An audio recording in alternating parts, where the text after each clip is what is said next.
reason why it got so big is that they did that boy like that. They shot him in the top of his head, left him out there, disrespected him.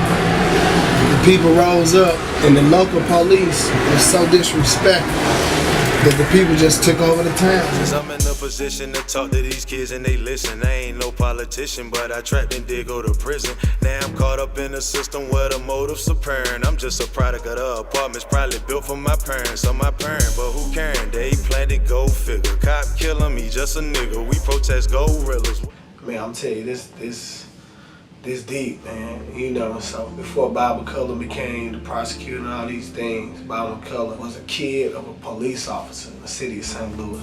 His father was a K-9 officer, so he would come through the projects, the Pulic, and at the time the Pulic was the largest public housing complex in the country. So you gotta imagine, like one of them large projects in the whole country. And his father's working there with the K-9 unit. And so one day, they say his father was chasing the person who was a kidnapper, you know, because we all was criminals.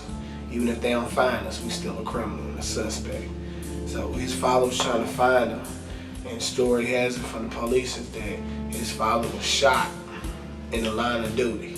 But what they don't say is that his father was chasing the man like he was just hell-bent on trying to get him, that another officer, friendly fire, actually killed him. But they don't tell young Bob McCulloch that. So imagine you're a 12-year-old boy, your father don't come home, and they say he's killed by the bad guy, trying to chase the bad guy.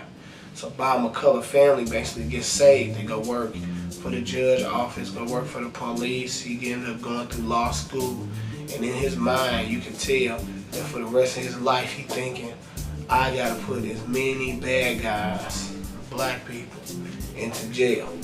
And so he works his way as a lawyer all the way up until he becomes a St. Louis County prosecutor. 27 years. His whole story is just him trying to get the bad guys, the people who killed his father, out. And so there's many stories, many cases that he picked up in which he locked people up for so much. And he's the person who's pro-police and anti-black people at the same time. And so if you get a black person running up in a building shooting, he be like, we gotta get him. And they're trying to ask for the max for him, right? But if you take a white officer who did the same thing, let's say they ran up in a house and accidentally shot somebody, he would defend them and not prosecute them. And so he had a long track record of playing two sides of the fence around a grand jury.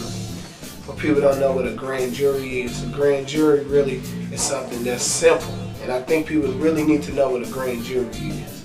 A grand jury is, you know, I think we say about 7 to 12 people that the prosecutor pick to work on cases to bring up charges. So basically, imagine you go to a room with 12 people every day like your job, and all you hear is case after case after case every day. You end up becoming almost like family or cool with the prosecutor because you're going to see him 4, 5, 6, 7 times a day over a certain amount of time.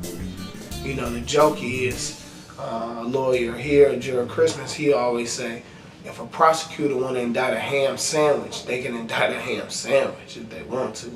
Because in a grand jury hearing, there's no defense for the defendant. All it is to seek prosecution. Fast forward to the Mike Brown case. Most cases go from, you know, a couple hours, maybe a couple days to find out if it's going to be an indictment, if so we're going to take this to trial.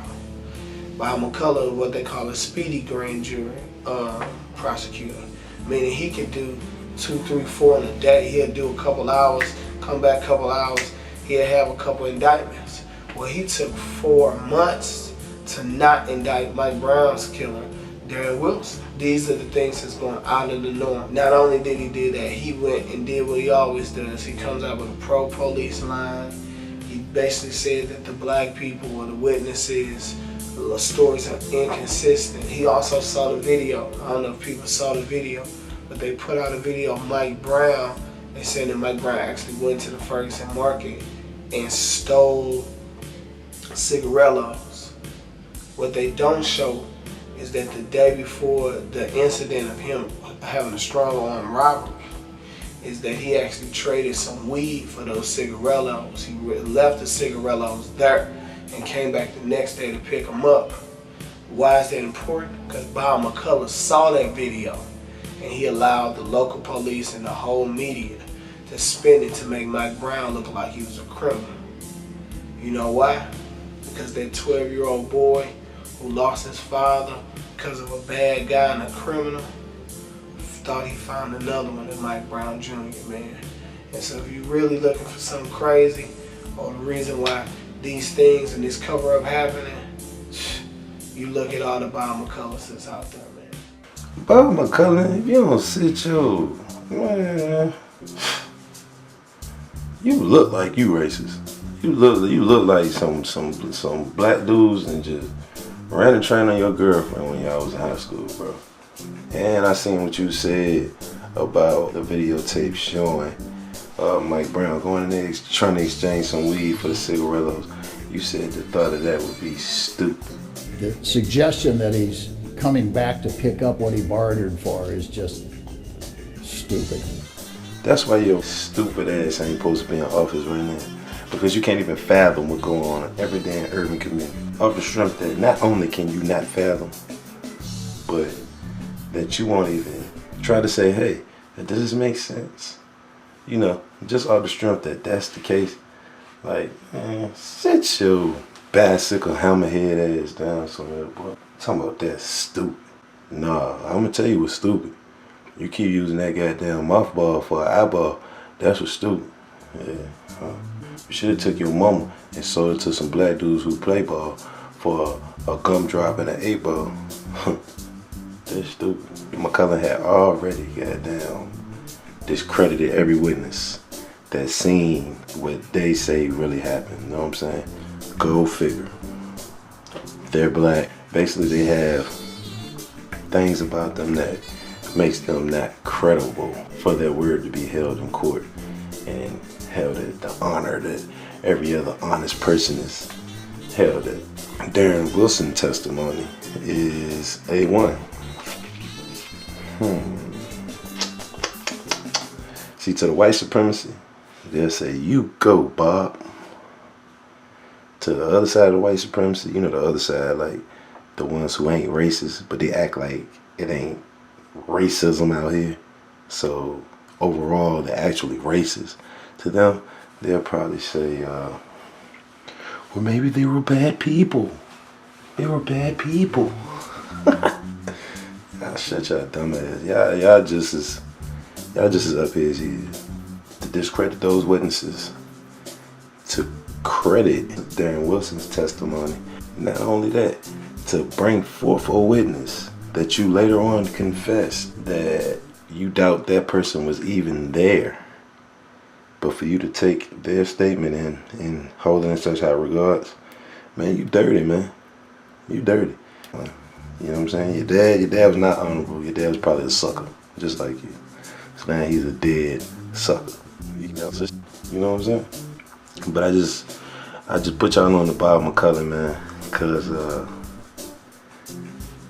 he's a waste of life. You know what I'm saying? But he's the prosecutor for St. Louis. He's been the prosecutor for 27 years. All y'all that know me, y'all heard that number? Bob McCulloch. I was supposed to be on your ass, boy. Long time ago, boy. Yeah. All this, everything I'm showing y'all is gonna add up to a cover-up, and you're gonna see why.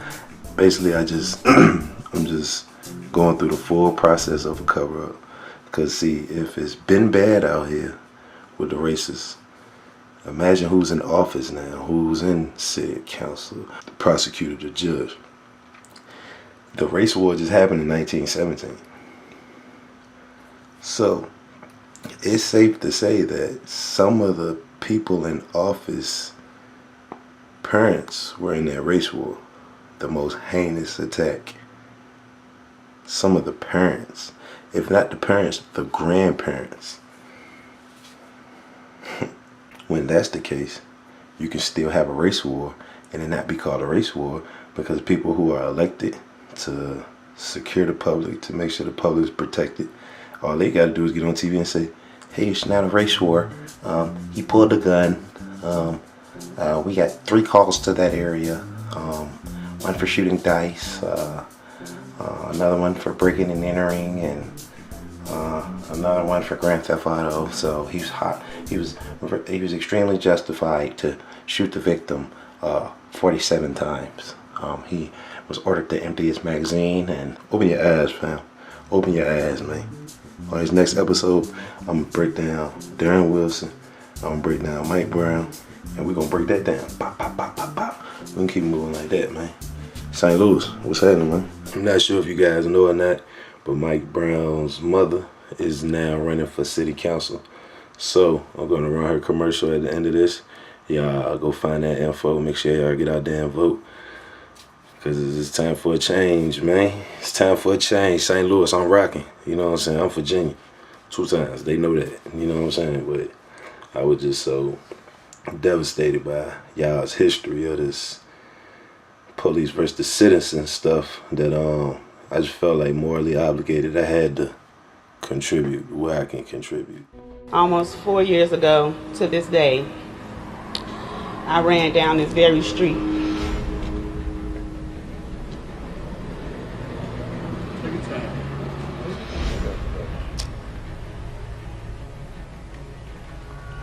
And my son was covered in a sheet.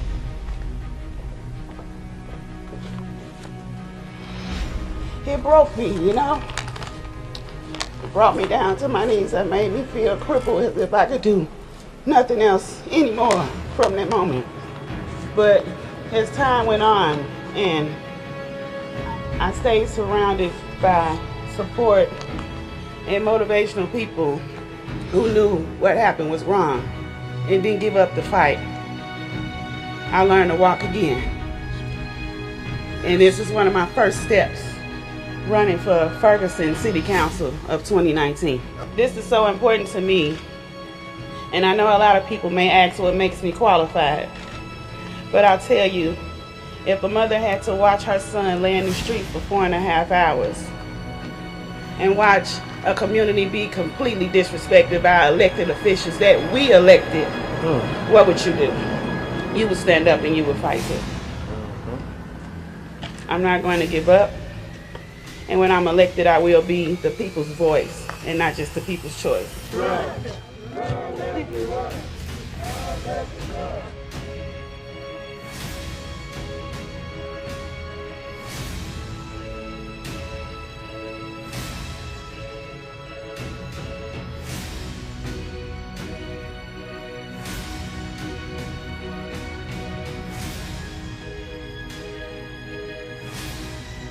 The reason why it got so big is that they did that boy like that. They shot him in the top of his head, left him out there, disrespected him. The people rose up, and the local police was so disrespectful that the people just took over the town. Cause I'm in a position to talk to these kids and they listen. I ain't no politician, but I trapped and did go to prison. Now I'm caught up in a system where the motive's apparent. I'm just a product of the apartments probably built for my parents or my parent, but who caring? They planted, go figure. Cop killing me, just a nigga. We protest gorillas.